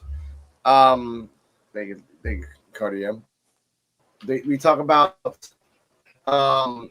swipe right and their ugly faces. And he's like, oh, Lindsay's like, that's a perfect idea. Remember, we're the LWO. I wish they would say La Raza. I wish they would say La Raza back in the 90s, but they don't say that shit. Like, Viva La Raza, something like that. But I get that, whatever. Then after that, backstage, while Lindsay and them are talking, they hear something else, and it goes pans to Dynamite. Sorry, Jamar Hampton and Idris Enofe.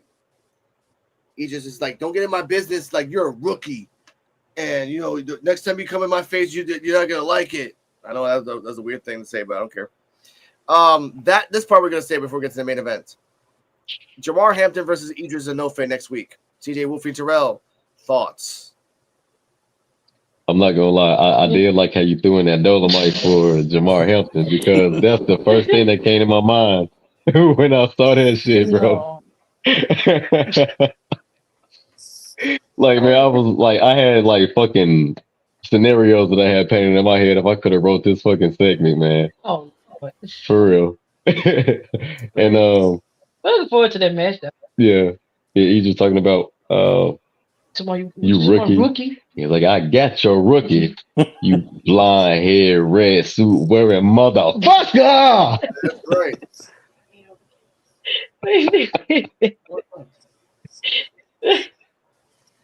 Lord.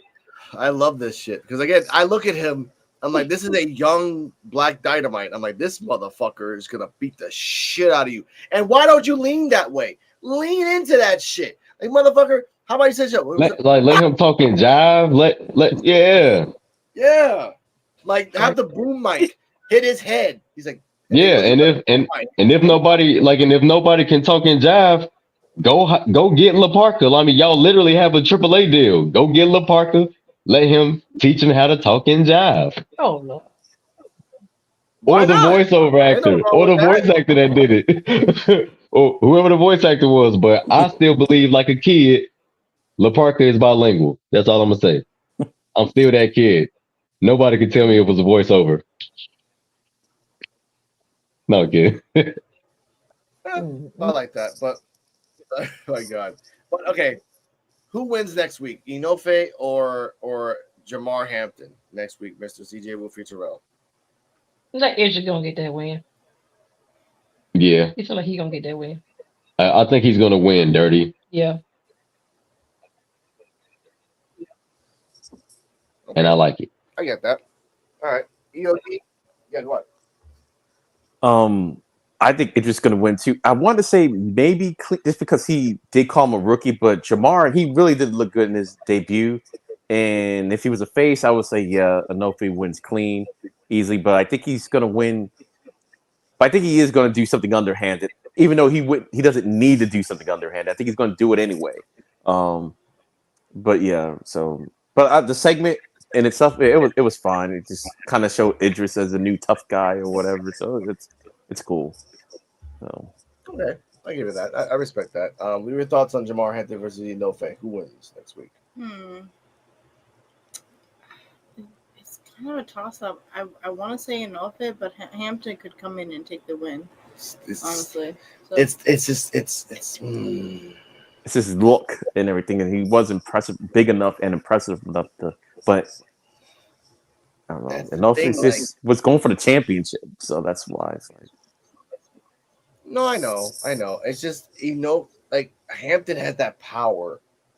He has that weird, like you can literally break his leg, and he got up and fucked you up. He beat up Ed Gall. Ed Gall was like One focusing leg. on the leg for the longest time.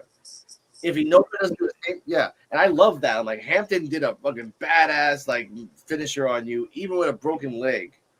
So you got to fight a guy that has gotten beaten up and lost to so many cheaters, which I think Terrell and you said it best too, EOD. He's just gonna cheat the win, which fucking sucks because Jamar just won one to lose one.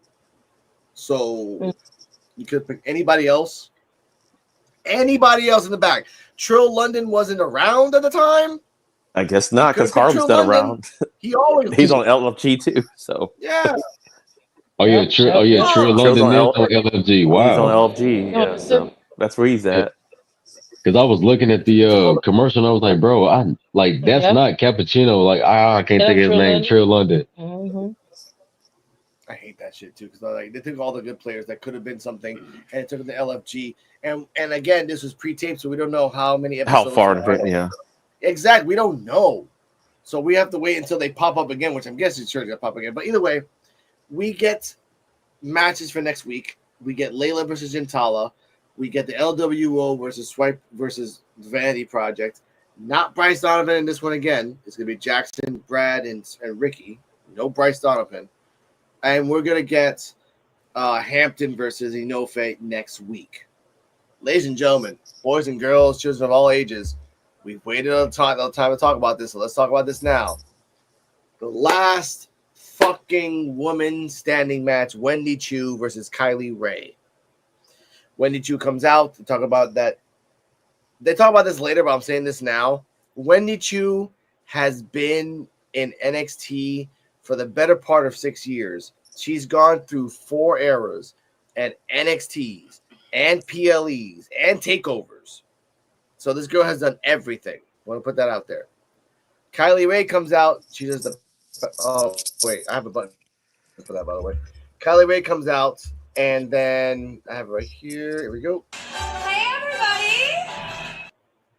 everybody. Okay. It did. And then the funny part was like she did the sliding thing like a penguin. She slid herself into the ring, got up, smiled, went immediately for Wendy Chu. Ring the bell. Immediately, and Peter Rosenberg is like, damn the intro, let's start the match. So I did like how they started that. They started the match, they went to the outside. I love that part. That was looking really cool. I'm like, Wendy Chu, this is a blood feud. You're still a happy-go-lucky person. Slide in like a penguin. Cut the music. I'm like, all right, cool. So they're fighting outside for a little bit. They're going back and forth. They get to a point where Kylie Ray is under the ring. But before that, they go to where the LED screen is. And Kylie Ray is hiding or in the back and can't see her. Wendy Chu tried to pull her out, and then Kylie Ray hits her with a trash can. And then she smiles. Throughout the whole match, Kylie is smiling, but with sadistic smiles. Like, tongue out, like really demonic faces. She puts the trash can on Kylie, on Wendy, and then goes under the ring, proceeds to grab a broomstick and just wallops her with this thing. And they were safe. Just like, pop, 3 times. And I love that Robert Stone's like, hey, get out of the damn can. You're getting hit with the stick. Stop. You know, she's trying to tell Wendy, like, get out of there. The super kick, however, was like, I hope Wendy saw that coming, which I don't think she did. She's like, wow, yeah, it was a super kick, right? After a while, Wendy is dominating for a little bit. Then they go back to the outside again. Kylie goes under the ring. Wendy's about to grab her.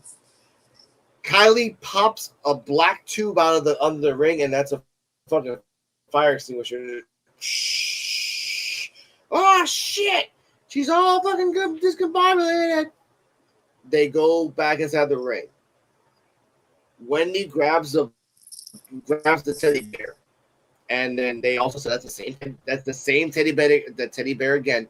Even though if that's the same teddy bear, they ripped it apart and remade it again. Whatever. Wendy tries to hit her over the head with the teddy bear. Robert Stone's like, why is Wendy using a teddy bear? That's kind of weird. Kylie Ray hits her over the head with the teddy bear. And Kylie Ray's like, what the fuck? And Robert Stone's like, wait a minute. Wendy Chu would not get knocked out with a fucking teddy bear. She opens it up and it's a fucking brick. And Robert Stone's like, that's a brick. That's a legitimate brick that she just hit Wendy over. Wendy at the time, this is the third time at the time of this moment that she has been counted to 10. But every time she's gone up. And when she got hit in the brick, she got up at 9. Wobbly, but she got up. Wendy Chu starts getting a reenactment, or comeuppance. And ladies and gentlemen, I got to make sure I got this right.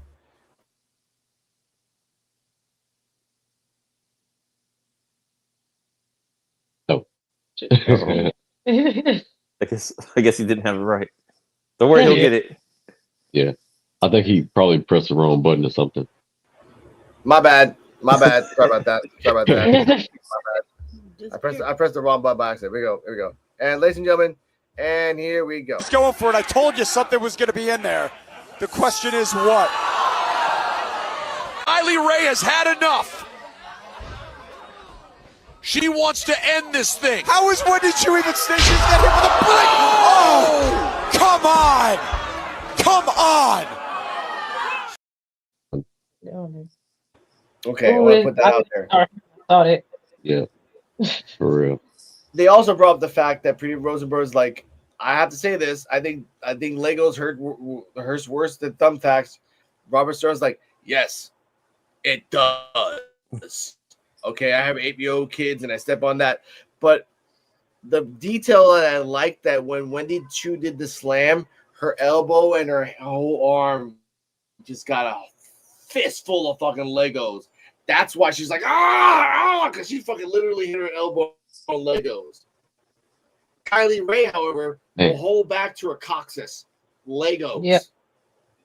Fuck that.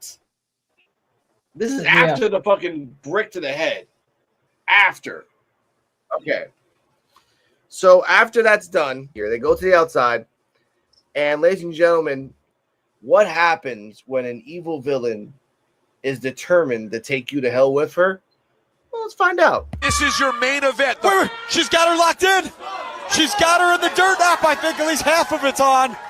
A standing dirt nap on the top rope. Oh, my God. And both competitors through the table. And again, I think I told you that I said it on your live EOD, like it was just take me to hell, I'm taking you to hell with me spot. And they start counting to the last second, 9 to 10. Wendy and Chu were side by side. When the 10 count hit, Wendy fell. Kylie stood up. And the winner and the last woman standing match, which they brought up the fact that there's only been 3 last women standing matches in the company. Charlotte versus Becky, Rhea versus Other, and them. Kylie Ray's your winner. Before we get to post-match, EOD Wrestling Hub, thoughts, rating, 12 minutes, 5 seconds this match lasted. To me, I'm just gonna go ahead and say I gave it an A. Like, I really liked the match. I just wish it was a little bit longer, but just because I liked the match. What Terrell was saying with Wendy Chu, like her form, I always thought it was more like, okay, she's a sleepy person. The dark sleepy person is like kind of midweight, and I can't remember the character she was playing on NXT. That whole dark character, I thought that was like her ultimate form. Mei Ying. Mei Ying. I was hoping they just incorporated all 3 of them together. Like, whenever she gets like super mad or whatever, she turns to one. But if you make her super mad, turns into Mei Ling. Like Bray Wyatt and the Fiend.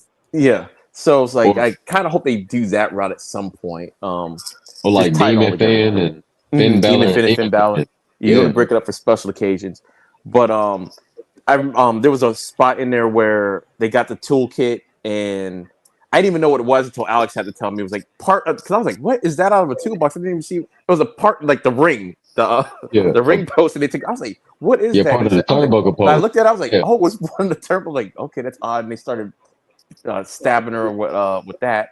But it was really good. They told a good story, I believe, from beginning to end. You see, the right woman did kind of win, and I think it is the end of the feud, only because of what Wendy Chu kind of wrote on her social media, like after the fact, like a series of unfortunate events, basically. So it might be over, but with the sadistic smile and stuff like that, it's like I don't know. She could be the attacker, which goes back into the attacker. Maybe she is, maybe and maybe doesn't realize it or whatever. Who knows? But to me, this match was outstanding. It's like probably besides the Fatal 4-Way match, not the Eliminator, the first Fatal 4-Way match. This is probably the best match they've had on Evolve, I think.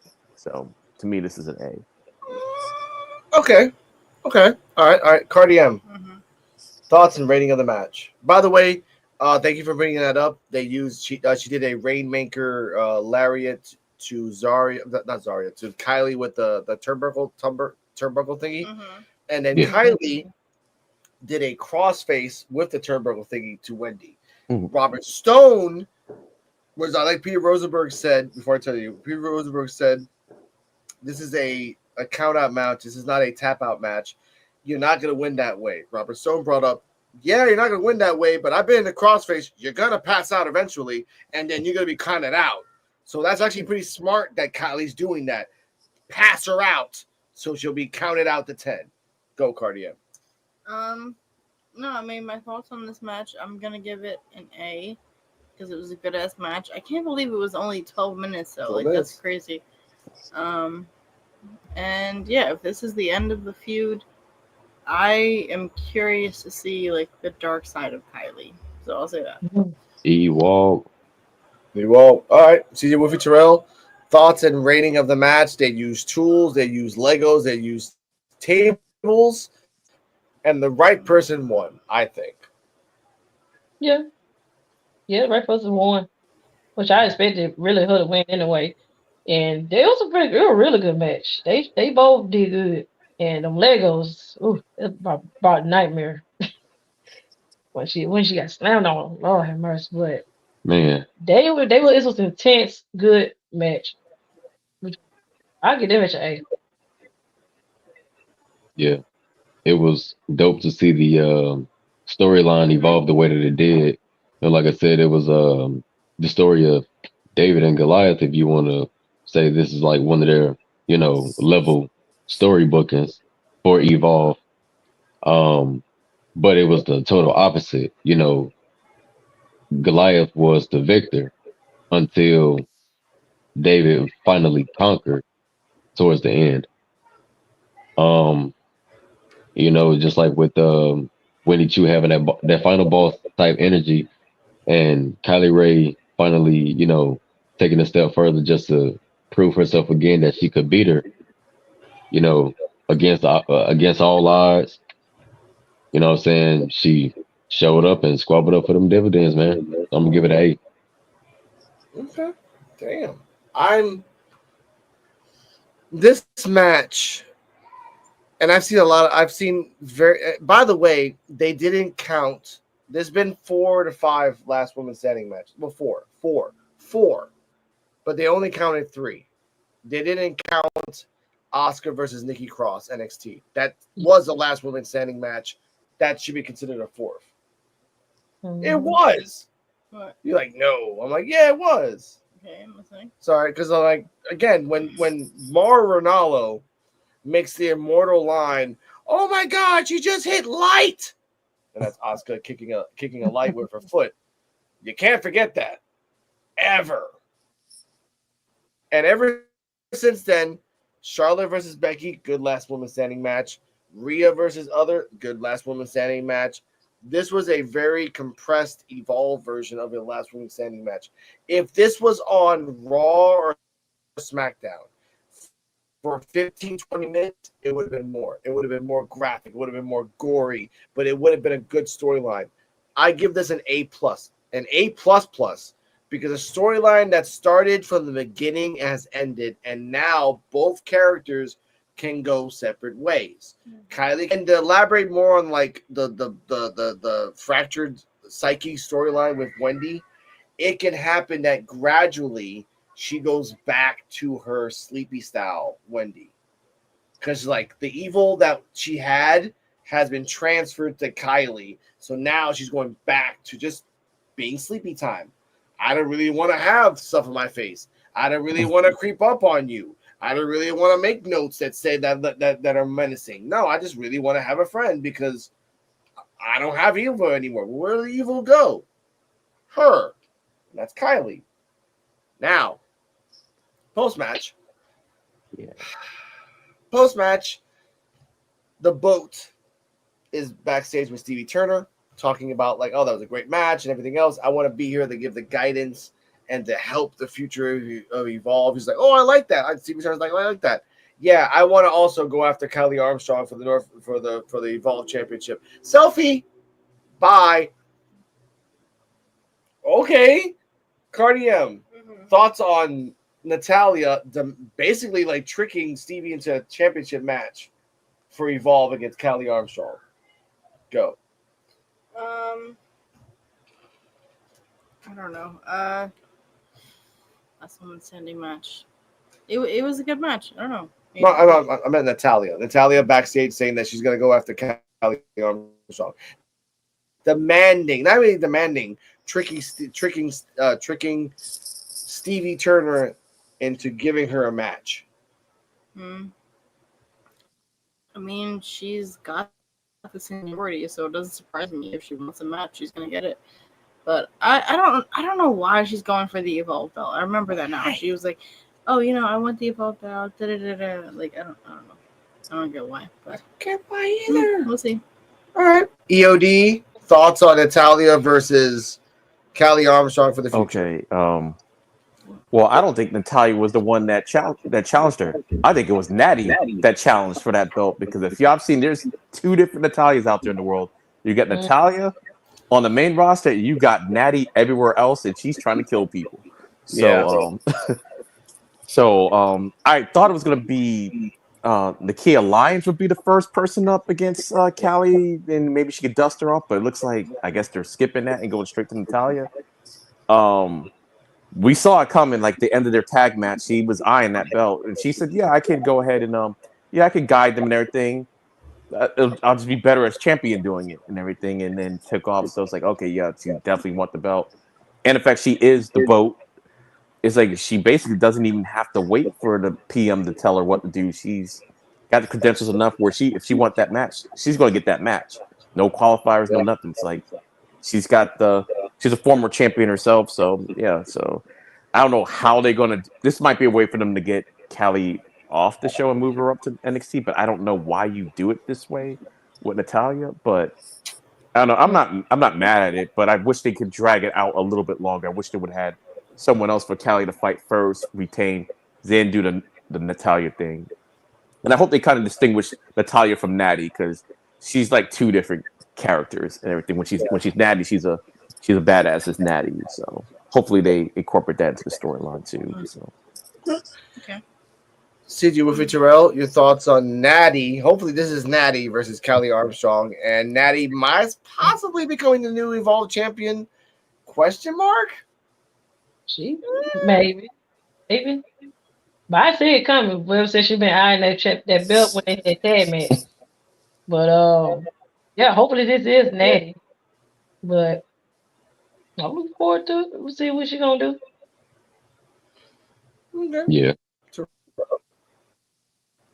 Yeah, she wanted to be like a locker room leader and Evolve. I mean, she got the accolades to do it. I mean, she, has her own academy, she teaches. She's been in the game for how many freaking eras? And she's still here. You know what I'm saying? Sure. And she can still go. That's the crazy part. She can still go. It's like she never left. Yeah, well, she never did. She never did left. But yes, yeah. No type of really severe injury reports of any. You know what I'm saying? The boat, You know what I'm saying? The one that, you know, you make it on the ship. You know what I'm saying? When you know her. And the thing is that with the whole Natty situation, that's intriguing now because like she was talking all nice and stuff about the, you know, the division of Evolve. And she said, you know, I would really love to be a leader down here. You know, I think I could do great. You know, say, yeah, you know, I think you do well too. And what'll make me even better leader is if I get that Evolve championship. Like, oh, wait, hold up. I've seen that person before, and that was not Natalia. That was Natty. And here's the reason why I like that theory as well, EOD. And, you know, Ron Killings is in WWE now. Mm-hmm. Like we've seen K NWA, Quick. Mm-hmm. Yeah, we've seen K Quick, and we've seen R-Truth in WWE. But we have never once seen Ron Killings. Not to our knowledge. But even with Little Jimmy, the segment, even with the cigarette, that was that Ron Killings? Of course it was, but not by name. Now they're actually saying Ron Killings in WWE. And who was always around before he started getting his feet back wet with WWE? Natalia. Taking photos with him. I'm happy you back. Having interviews with him, literally having interviews. Natalia's at these interviews with Ron Killings or whatever the case is, when he spazzed out on Busted Open, who was there? Natalia. And in show business, even with real life, there's always hidden context that only you and that person understand, even without saying a word. You know what I'm saying? Alex and Cardi, they could be in a room full of people, and they could be in there talking amongst each other, and they're talking about their 2 cents on a certain situation, but they don't go into detail about every single thing. But they know how they can feel read about the situation. So that's just like with Natalia, you know, when Truth or when Ron got mad, it was like, you know, like, who the fuck, you know, like, who the fuck, like, who the fuck, you know, Bubba Ray think he talking to? Who the fuck he think he talking to? And like, he's like, I'm me. What did Natalia say? Hold up. Let him get it out. Let him speak. That was her saying, I know exactly how he feel, and you go let him say what the fuck he needs to say. That's what Natty would have said. Yeah. She understands how Ron feels because of Natty. Natty is her alter ego. And all she needs for Natty to work, and I don't like to say this because it's disrespectful. I love Kurt. A perk angle run, but I like to call it the American working man run. Yeah. Because he put in some fucking work. He put that fucking work in. Or we could just let her have a wrestling machine run like in ECW. That's her alter ego. Yeah. Cocky as fuck, don't care about shit, but punishing people to keep her title. True. That would work for Callie. And that would work on any level. NXT, main roster. I want to see it just before she retires. No, I get that completely. I think for Callie, like if they have a match, which they will have a match soon, I think it becomes like a Wesley situation where Wesley has to cheat, just like Natty has to cheat to win, but the ref sees it, and then Callie comes in out of nowhere and does the exploder, like the Callie connection for the win, just for that. But if Natalia wins or Natty wins, but while you guys are talking about this, I realize it's not a bad idea.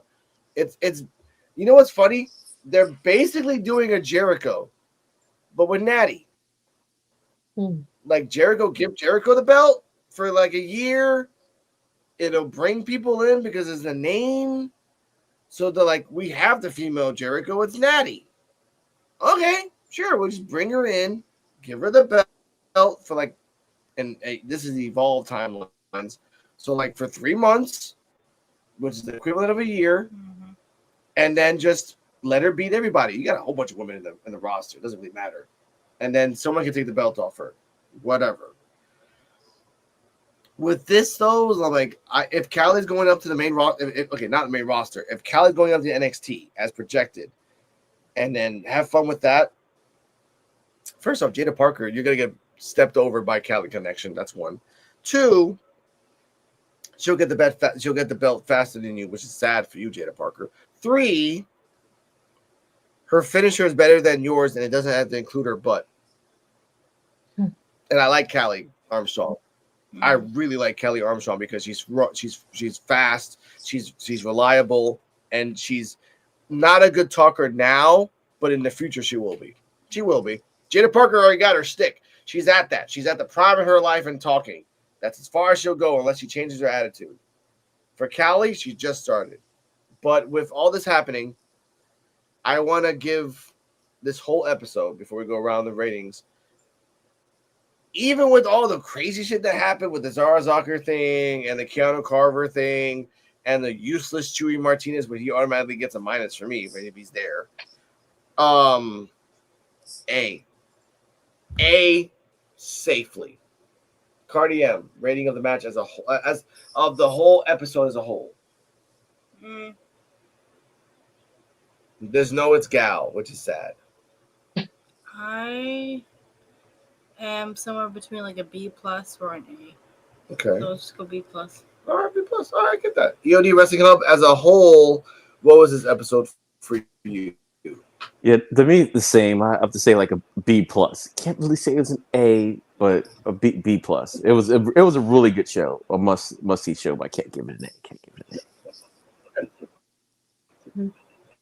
All right, I give it that. The Fatal 4-Way from weeks ago. I can't get it out of my mind. Swipe. No, the women's or the men's. The women's, the first Fatal 4-Way match, not the one for the championship. Okay, yeah, the women's was way better than the men's. Yeah. Okay, thank you. Because like the men's was okay, but the women's were way better than the men's one. Like that, yeah, like that match, and maybe the fight, like the final two people of the Fatal 4-Way for the men. Because it was just technically, it was just formality for Ice to lose and then Keanu to lose, and then it was just those two. So yeah, that's it. Yeah, Fatal 4-Way, that was really good. All right, CeeJayWolfy Terrell, final rating of the show as a whole. I give it a B plus. Okay. Sure. Okay. Yeah. I give you that. I respect that. Terrell. I will rate this entire show A minor. Oh my God. Yeah, I have to rate this show. I have to rate this show a minus A. Minus A. Yeah. A minus. Yeah, A minus. I respect that. It was a good show. Explain why. Why the A minus, sir? I have to say the A minus only because I'm waiting for them to get to who the mystery person is. Yeah. And it didn't happen in this episode. Not yet. Yeah. The mystery. And because of Chewy, because Chewy do stuff sometimes it just irks my nerve a little bit. See, he gives me that Fat Joe energy. Fat Joe. He does, man. He's just there. He needs someone to You can have a guy or a woman with just the hand. Hey, how you don't need anybody else for Evolve in that aspect. You only have Chewy Martinez. You don't even have enough money to get the bottle girl that we don't even talk about anymore to even report. Like you could have like, hey, you're an okay wrestler. Can you come over here and like, can you grab the mic for a second? Yeah, just grab this real quick. All right, here's the announcer. Let's go. Like what? And that's all you gotta do. That's what happened. That's what happened to Kathy. That's what happened to the everything with like to everyone else who's ever been. It's a wrestler that can't wrestle. They become a reporter or a journalist. Who was the girl that the Iconics used to make fun of? That wasn't Kathy. It was Kayla. Yeah. Kayla Braxton. Oh, the one that's on ESPN. Okay. Yeah. I'm going back. I've been rewatching Iconics footage by far one of the best the best tag teams of women in WWE at the time for me. The Iconics. But I love that they put the iconic again. The Iconics for like 2 years was the shit. But I love that they put Kayla Braxton on the map because hey Kayla, are you listening, Kayla? Hey Kayla, and I just fucking just like wrecked her. Just and like, Lay Cool, y'all. Lay Cool was up there too. Lay Cool was up there too. That championship belt. I miss those guys. No, saying. We're the champions. God, oh but with that, yeah, I miss those days because it's just it was simpler back in 2017, 19, and 2020. But either way, ladies and gentlemen, this was episode 17 of the Post Review episode podcast for episode 17. Episode 18, like I said, three matches ready to go. Layla versus Gentala, triple three-way tag match between Vanity Project and the LWO with Lindsay. And we're gonna get what's the third match? Idris and and Jamar Hampton. Yeah, Jamar Hampton versus Inoue next week. I want to thank EOD Wrestling Hub. Please tell them your socials and your link tree, which, by the way, his YouTube channel will be connected down in the description at the end of the live. All right, you can find me at EOD33 Wrestling Hubs, my YouTube channel, wrestling based. End of Days 33 is my video game channel. Just go to the link tree /End of Days 33. You'll find all my socials, my Instagram, TikTok, all that good stuff, all in one place. So, CeeJayWolfy Terrell. You can find mine on TikTok, Instagram, Facebook, CeeJayWolfy15 or just J15, and everything's will be all there. And you can find me on TikTok, Instagram, and Facebook at For-Terrell, all one word. Okay. Cardi M. You can find me at the Norm Project on YouTube, and Cardala Muhammad on Instagram. It's KARDALA MOHAMED. Bam! Yeah, but yeah, thank you for guest starring on our show, EOD. We appreciate having you here. Always. Thanks for having me. Always. Part of the crew, as even unofficially, till we find the banners. We'll put it here, and everyone's links right there. My name is Alex Coquito. You can find me at Rican Reactions to Alex Coquito because life is life. Our cat's all crazy. Stay healthy, stay happy. Welcome to the Post Review Evolve podcast. I will see you next week, either on a Thursday or on a Sunday, talking about more episodes, more wrestling, and more fun. Say good night, everybody. Good night, everybody. Good night, everybody. Okay, you're crazy. Everybody. Thanks for watching, and remember, like, subscribe, comment, leave your thoughts down below, and all links are in the description.